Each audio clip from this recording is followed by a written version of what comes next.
आप सभी का स्वागत है पीएससी विद एग्जाम डो। आज की इस कड़ी में हम बात करने वाले हैं माखनलाल चतुर्वेदी जी के बारे में। माखनलाल चतुर्वेदी का जन्म 1889 में मध्य प्रदेश के होशंगाबाद जिले के पवई गांव में हुआ था। वे एक कट्टर देशभक्त थे जिन्होंने अपने लेखन के माध्यम से भारतीय जनता को ब्रिटिश शासक की विध्वंसकारी प्रकृति के खिलाफ विरोध करने के लिए प्रेरित किया था। अगर हम बात करें माखनलाल चतुर्वेदी के प्रारंभिक जीवन की, तो माखनलाल चतुर्वेदी का जन्म 4 अप्रैल 1889 को मध्य प्रदेश के चिर गांव में हुआ था। इन्होंने अपनी शिक्षा झांसी से पूरी की थी और बाद में उच्च शिक्षा के लिए वो इलाहाबाद चले गए थे। माखनलाल चतुर्वेदी के साहित्यिक कैरियर की बात करें तो उन्होंने शुरुआत की थी एक पत्रकार के रूप में, बाद में एक प्रमुख कवि और लेखक बन गए थे।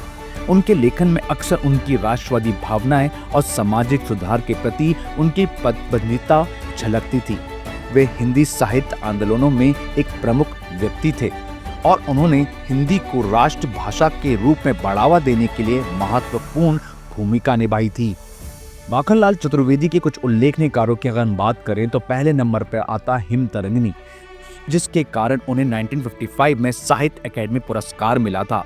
फिर आता हिम कीर्तिनी, युगचरण, साहित्य देवता और ऐसे कई कार्य माखनलाल चतुर्वेदी ने किए थे। माखनलाल चतुर्वेदी प्रभा और कर्मवीर जैसे राष्ट्रवादी पत्रिकाओं में संपादक थे, जहां उन्होंने ब्रिटिश शासन के खिलाफ जोरदार प्रचार किया और युवाओं को गुलामी से मुक्त करने के लिए प्रेरित किया।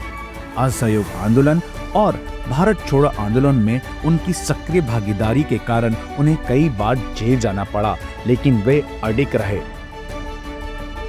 पुरस्कार और सम्मान की बात की जाए तो माखनलाल चतुर्वेदी को हिंदी साहित्य में उनके योगदान और भारत के स्वतंत्रता संग्राम में उनकी भूमिका के लिए कई पुरस्कार और सम्मान मिले हैं। उनके कुछ उल्लेखनीय पुरस्कारों में से शामिल है साहित्य अकादमी, पद्म विभूषण।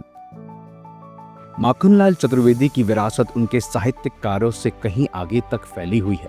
वे एक सच्चे देशभक्त थे जिन्होंने सामाजिक बुराइयों के खिलाफ बोलना और लिखना जारी रखा तथा महात्मा गांधी के द्वारा देखे गए शोषण मुक्त और समतापूर्ण समाज की विरासत को जारी रखा।